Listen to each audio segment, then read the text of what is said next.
All right, let's just jump right into this explainer. We're talking piping vibration today. When you look at an industrial piping setup, it's super easy to just see this static maze of steel. But actually, it's a highly dynamic system, literally under constant siege by these invisible internal forces. So why should we care? Well, let's talk about the stakes here. Picture this. Back in 1974, at a nuclear pressurized water reactor, a single vibration-induced explosion caused, get this, over $114 million in property damage. Yeah, so we're definitely not just talking about some annoying rattling pipe here. We're talking catastrophic failure, massive production loss, and serious physical risk. To treat this like a proper engineering investigation, we'll hit 5 key areas today. The cost of bad vibrations, hunting for physical clues, unmasking the invisible forces, shockwaves and water hammer, and finally, engineering the final solutions. All right, Section 1, the cost of bad vibrations. Specifically, what happens when fluids enter the chat. So how does a perfectly designed system go rogue the second fluids start flowing? Think about a tuning fork. Every single individual pipe span has a natural pitch, its mechanical natural frequency. The real danger kicks in when machinery or fluid flow hits that exact same note.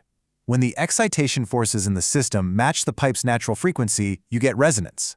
And that resonance violently amplifies the energy. It takes a tiny minor vibration and just turns it into this highly destructive shaking.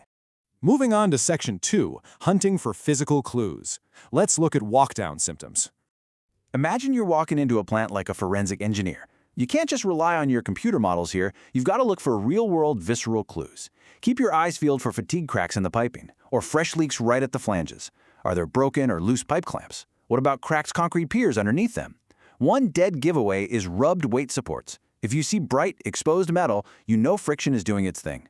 You might also catch damaged pressure gauges, or even simpler, you might literally hear the harsh noise of the pipes just slamming into their restraints. Okay, Section 3, unmasking the invisible forces. Let's talk about the hidden culprits. So you've spotted the physical damage. Now what? We have to track down the hidden culprits causing all that shaking. Usually, the generation mechanisms fall into a few key buckets. You've got mechanical excitation, think unbalanced machinery. Then there are pulsations, which usually come from reciprocating compressors or pumps. And finally, flow-induced turbulence. Basically, for things to go wrong, energy has to be generated and then actively coupled into the piping system to cause that destructive movement. Let's zoom in on one really fascinating type of flow-induced turbulence, Struelhow excitation. When fluid flows past a simple obstruction, or even through a restriction, it creates this turbulent vortex shedding.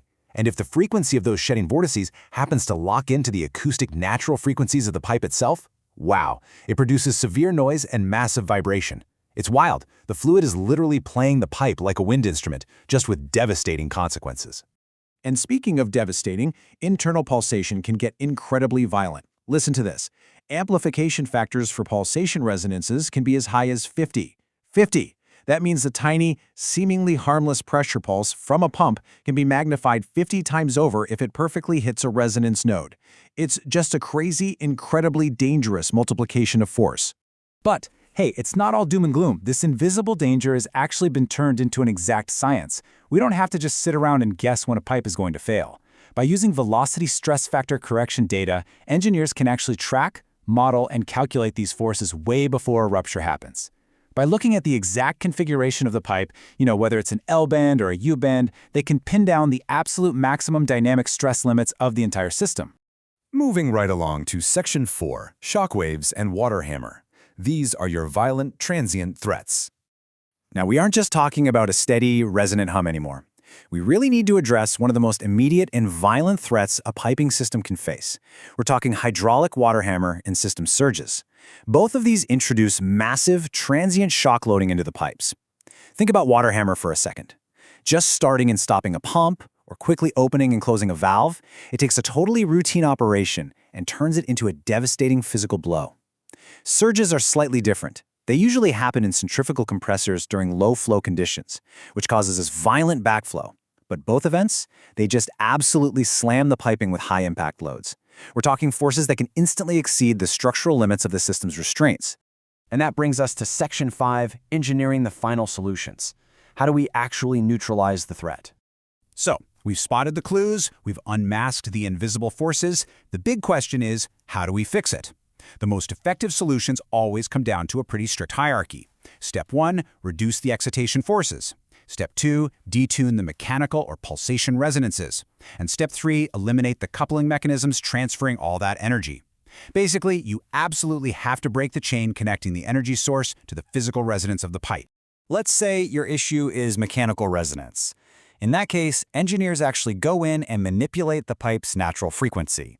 See, natural frequency is an inverse function of the square of the span length. So what's the absolute best fix? Shorten the vibrating spans using heavy clamps or piers. Now, in a pinch, like a real emergency, you might see temporary bracing. People will literally use hydraulic jacks or wooden wedges to stiffen a support. But for a permanent fix, supports need to go on one side of each bend. And here's the crucial part. The clamp stiffness has to be double the span stiffness if you want to actually enforce a node. Plus, to really resist vibration, those clamps should use rubber or gasket material with a full 180 degrees of contact right around the pipe. But wait, what if the problem is happening inside the pipe? That's where acoustic filters come in. They can drastically reduce the amplitudes of internal pulsations. If you've got a nasty internal pressure wave, you can install something as simple as an orifice plate right at a pressure pulsation node. It acts just like an acoustic resistor, basically choking out the destructive waves. You can also use things like volume bottles or Helmholtz-type filters. These acoustically detune the system, ensuring that those crazy 50 times amplifications we talked about earlier just never get the chance to form. So I'm going to leave you with this final thought today. Take a good, hard look at your supports. Are your pipes trying to tell you something? I really hope this explainer has given you a fresh perspective on the wild, invisible, dynamic forces at play in these industrial systems. Seriously, the next time you walk a plant floor, don't just zone out and look past the piping. Look closely at the clamps. Hunt for that bright metal. And really, truly listen to the system. Because it just might be screaming for a solution.